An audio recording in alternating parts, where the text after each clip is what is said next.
Hello everyone, this is Joshua Caalim, your trainer in Database Management System 2. Okay, so this video is all about blocks. Nata sa part 2. Atong ila-ilahon si blocks, no? So the objective of this video is the student will learn what is PLSQL block, yung block structure, and then sample sa PLSQL block syntax, and then types of PL or SQL nga block. Okay, so first atong ila-ilahon si PLSQL block.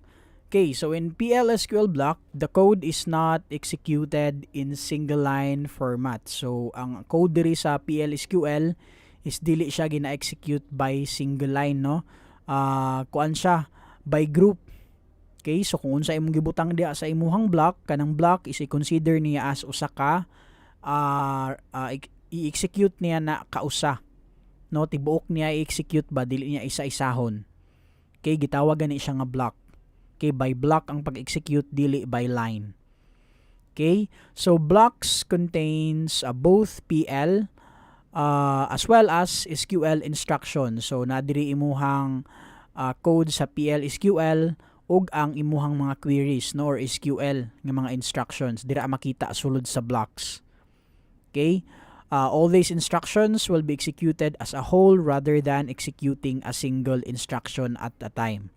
So no, dili siya pareha atong before nga pag mag-execute ta og select all from this table, dili siya by line or one at a time, no, execute siya as a whole.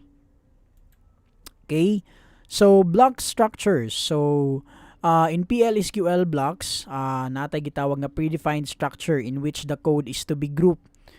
So gigrupo-grupo ang mga different kinds of code sa PLSQL into 3 sections, no? Natay declaration section, we have the execution section, and we have the exception handling section. So diri lang sa siguro tataman sa declaration and execution section. But to show you guys kung sa itsuraan ng kuan, a block is mo ni siya. Okay? So naatay gitawag nga wait for a while guys ha. Okay. So naatay gitawag nga tulo ka section, no? Declaration section, execution section, and then the exception handling section. So first, let's talk about kuan. Let's talk about the kuan muna. Kaning declaration section. Unsa day na siya? Okay, so declaration section is the first section sa ato ang PL SQL nga blocks. Okay, this section starts with the word nga declare. No, declare gid ang iyang keyword ana mag-start. Okay, then this particular section is optional lang ni siya. Optional, pwede siya wala, pwede pud siya naa. Depende kung naa kay kinahanglan nga ipang-declare nga mga variable ba kaha, cursor, exceptions, subprograms, or uban nga mga instructions or collections nga kinahanglanon nimo sa imuhang program nga pagabuhaton. Okay, again ha, pwede ra siya wala, pwede pud siya naa. Magdepende sa imuhang gikinahanglanon. Okay? Then this section mo ni siya ang pinakauna, lagi na siya sa pinakababaw, di na siya pwede nga naa sa pinakalast. Okay, the next is we have the declaration, the execution nga section. Okay, so ikaduha, no, kani siya nga area. Okay, execution part is the main pinaka-main ni siya, at the same time ang mandatory nga part which actually executes the code that is written inside sa atuang program. So diri sa kaning begin nga word mo man siya ang start gyud, kung ang declaration section nag-start og declare, ang execution nga section nag-start og begin nga word. Okay, mo gid na siya pinakauna. Then inside this block or section, diri makita tanan mga execution nimo nga code. Kanang mga codes nga ipang-execute sa imuhang compiler, dira nimo ipang butang tanan. No, like for example, magbutang kag query or SQL, diha nimo ibutang. Okay, magbutang kag PLSQL nga loop, no, diha nimo ibutang, or mag-initialize kag variable, magbutang kag value ba, pwede po dira sa begin nga sa execution nga section. So inside this area, inside this section, di ani mo makita imong PLSQL o gatong SQL nimo nga mga codes. Okay? Pwede po ta diri mag-access og kanang other named program units, like for example ba nakay functions nga gibuhat or procedures. Pwede nimo i-access diri sa begin, sulod sa begin or execution nga section. Okay? Then pwede pug ka mag-create og inside this inside this section, pwede ka mag-create og another nga block, no? Like for example, mag-create ta pug another section sa sulod niya. Pwede na siya. Okay? Then kanina naman nga area, mandatory ni siya guys ha, di na siya pwedeng wala. Okay? Then inside this area naman, dapat naagid na siya i-execute at least isa ka buok. No, dapat naagid mo may ang purpose, which is to execute code. No, so dapat naagid siya i-execute dapat, or else mag-error na siya or murag nonsense ang imuhang gibuhat or mawad-an siya purpose. Okay, then for the exception naman nga area is diri nimo ibutang ang mga exception handlings nimo nga mga codes. No, so unsa din ang exceptions? Exceptions guys are it's like errors nga di nimo kaya i-handle sa imuhang code. I mean, during kuan ba di nimo siya mabantayan.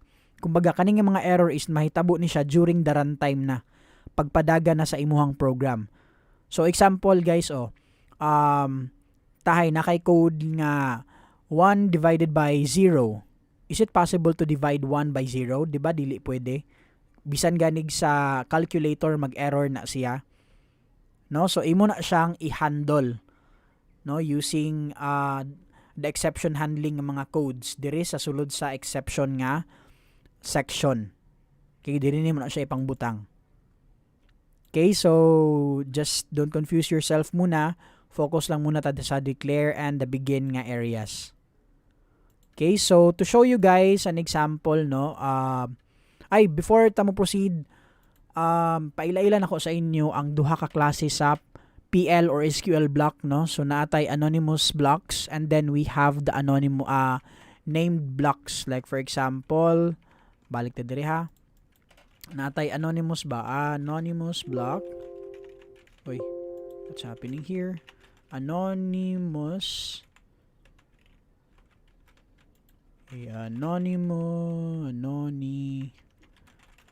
block, or also called unnamed. Then we have the named blocks. Okay, so muna siya ang duha ka klase sa block diri sa PLSQL. But sa karon nga sa kaning video, I'm just going to introduce the anonymous block muna. Okay, so before ta mo proceed, ato sang ilailahon unsa dining anonymous block, no?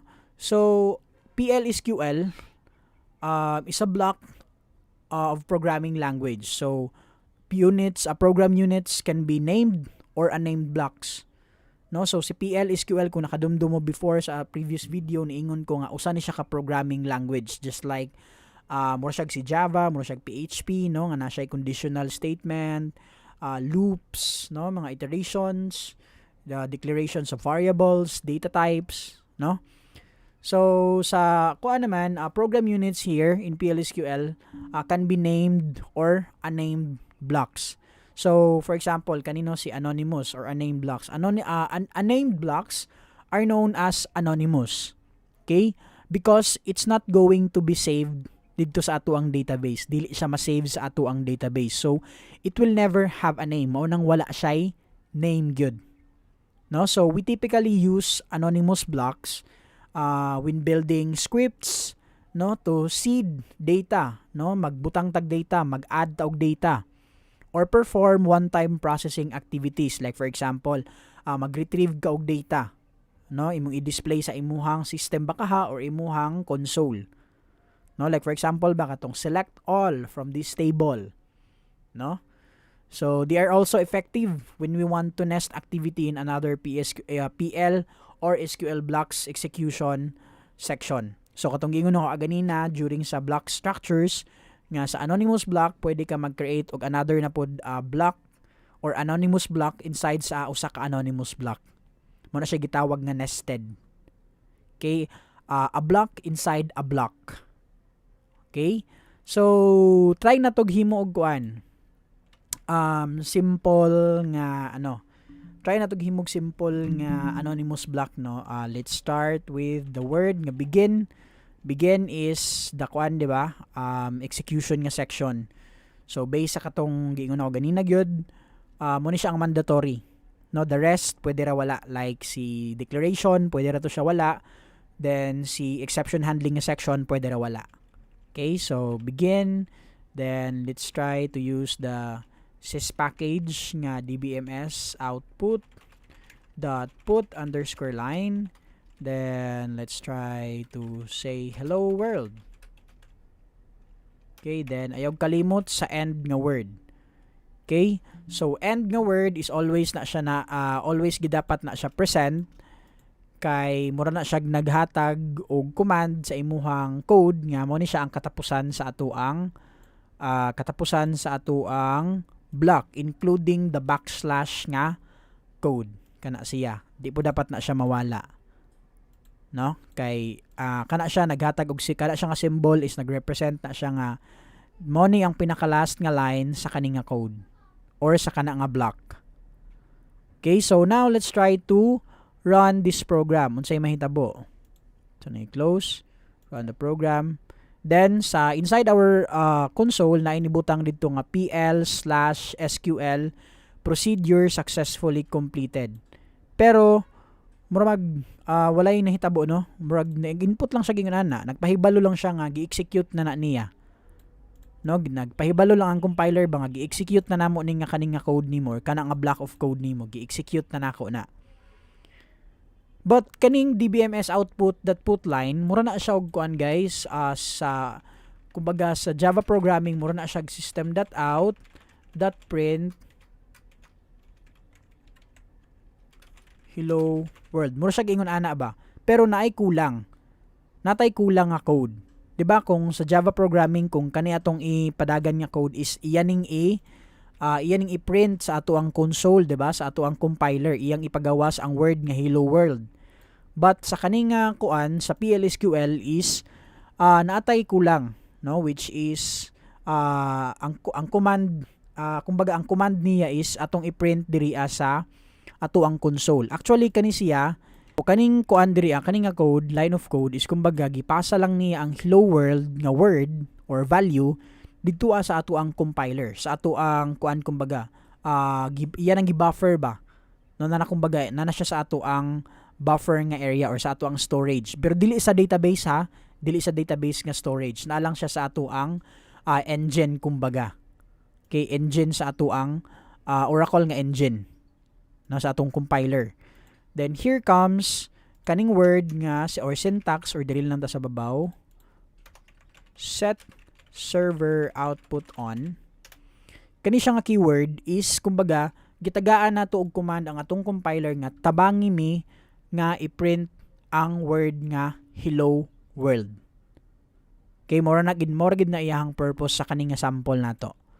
Okay, so let's try to close the console and then run the script. Ayun, na ni print na dayon ang hello world. Diba? So mo na purpose ni set server output on diha sa ato ang code, no? So again, ang kaning dbms.output.putLine nga keyword diha or code is kana siya is usa na siya ka procedure that allows us to write data to flat file or direct our PLSQL output sa ato ang screen, but with the use of the set server output on. Okay, so ayaw mo kalimot nga mao na siya ang mandatory nga mo ni siya ang kaning isa sa basic, no, sample basic sa kanang anonymous nga block. Okay, then let's try to run another code daw. How about let's try to create katong kompleto sila. Now we have the declare. Mag-declare tag variable guys. Try na tag declare. Declare age. Let's say integer yung data type. Then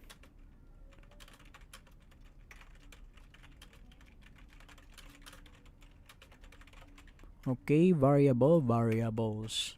Okay, so ang kaning area ha, comment ra na siya. Sa Java, I mean sa PLSQL, ang symbol nga gamito nimo pag mag-comment ka is magamit ka og double dash.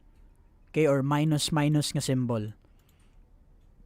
Kung nakabalo mo ay kung nakadumdum pa mo before sa urban programming language, ang comment is wala na siya appeal nga i-execute sa imuhang compiler. Di na siya appeal i-run. No, kumbaga na lang na siya da for label.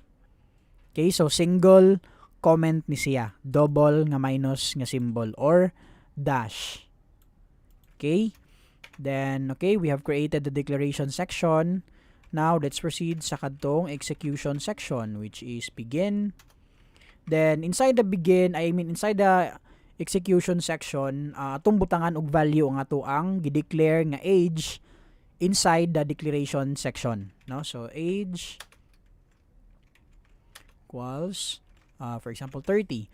So pag mag-declare ka guys or mag-initialize ka og value sa imong variable, ang pamaagi ana is first you need to declare the variable name followed by colon then equals. Mo gina siya kana siya duha nga symbol ang magsunod. Then equals the value dayon. Okay, since integer man, that's why number atong gibutang diha. If ever naman text or varchar, for example name, varchar 2. Okay, so for example name, if name na lang, if name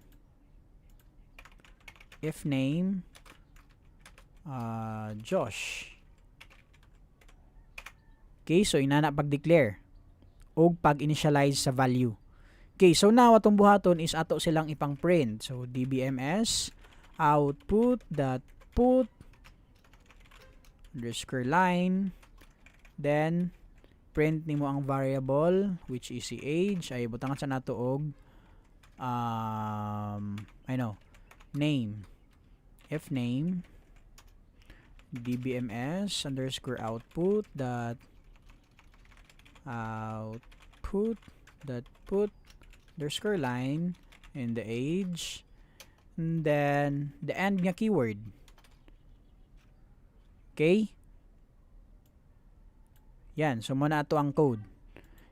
Okay, so ang naman, ang symbol naman that we use for multi-comments is this one, no? Backslash, then asterisk, then this is an executable section. Okay, so for kaganina, nag-declare ta diri no og kanang nag-create ta og kanang comment nga code, no, using the single line nga comment nga symbol. Then this time naman diri sa ubos, diri sa execution section, inside the execution section, nag-try ta og create og kanang multi-line comment, no? Ang iyang symbol, ang opening tag niya is backslash followed by the asterisk, no? Then comment dayon nimo. Then ang closing tag niya is the asterisk then backslash, kabaliktaran sa opening. Okay, so kana siya is comment ra gihapon na siya, multi-line comment. Okay, so now let's try to run our program. Let's close the console, then run the script. Okay, usually okay na error. Let's try to look an executable error, executable section. Report length must be range. Okay, I forgot to declare a range. Sorry. Okay, let's close again. Yun. Ni-print ang Joshua and then 30. Okay, so ayaw mo kalimot, nag-error to siya ganina tungod kay nalimtan nako ang length sa ato ang varchar 2. Okay, so muna siya. So muna siya iyahang output based sa kaning code nga akong gibuhat karon. Okay? So next naman, let's try naman to butang og kanang diri ta mag-declare og value na lang. Pwede pud na siya guys ha, pwede ra gid kay siya. inside the declaration section. For example, let's say 35. The name is Joshua gihapon. Sige. Then let's erase. If name same ra gihapon, let's try to delete these comments, no? Then run script. Oops. To show script. Ayun. Ni-print gihapon siya og Joshua, then 35. Atong i-close, then run again. Yun na, Joshua, then 35 dayon. Pwede ra siya ingon ana. Pwede ka mag-initialize, mag-declare at the same time mag-initialize og value sa imong variable inside the declaration section. Pwede dito sa execution nga section. Okay? I mean sa execution section, mag-initialize lang kag value. Okay, so kung mag-declare kag variable, dirigig ka. Okay, so again, sa inside the declaration section, ako lang i-clarify, inside the declaration section, pwede ka mag-declare og variable, pwede pug ka mag-initialize og date value sa imuhang variable. Okay, then inside the execution section, pwede ka mag-initialize or mag-assign og value sa usa ka variable. Okay, so mo na siyang pasabot sa akong giingon kanina. Okay, so karon naman we will try to concatenate two or more values, no? Unsa din ang kuan day concatenate. Now, to give you an idea guys, when we say concatenate, it's about linking to link together the two values or more values, no? I-link nimo together in a chain or in a series. No, murag iyang ikuan ba itapad ang duha ka value. No? For example ba, let's try diri lain siguro kayo, no, kung natay program ba then giparana to, then ingon ana iyang gi-output Joshua 35. Unsa day na? Data ra man na siya. Wala man siya murag other information. Unsa man ang Joshua? Pangalan na or basig unsa ba na siya, no? So for example, atong butangan siya og data, another data. For example, my name is, so sa other programming language, ang ginabuhat lang is magbutang lang ag plus, no? Atong i-try og run. Di siya pwede diri sa kuan, di siya pwede diri pag mag-concatenate ka sa PLSQL. So kung magamit ka og kuan naman, kung kung tanggalon naman to nimong plus, inana lang mag-error pod siya. No, so natay gitawag nga concatenate to concatenation nga symbol para i-concatenate para ma-link na to siya. Unsa may symbol?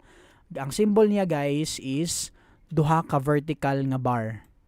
No, mo na symbol niya pag mag-concatenate ka. Okay, then for age and I'm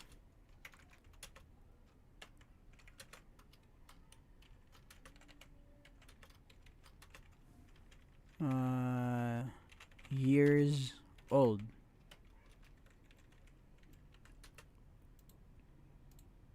Yun.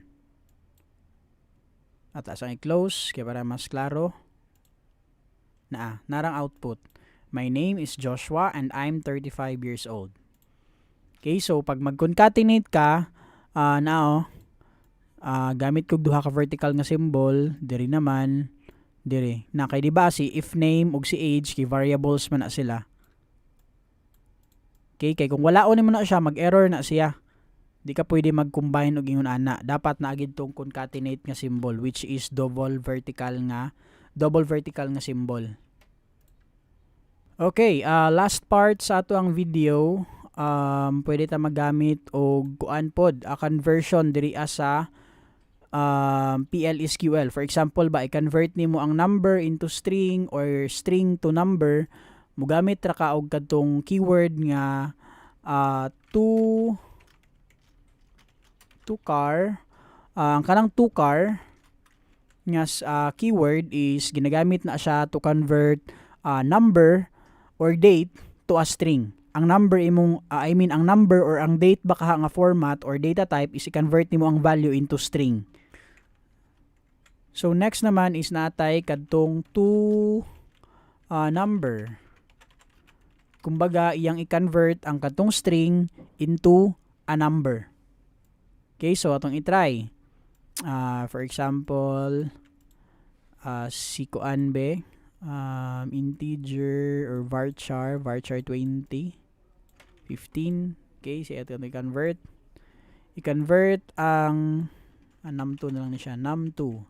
Si num2 nga varchar i-convert nato into kuan, into number. So unsaon man, just type the code sa pag-convert. For example, to number man ta, to number kay convert man nato ang varchar into string, I mean into number. Then ibutang nimo ang variable. Ayan lang. Yun. 15. 15.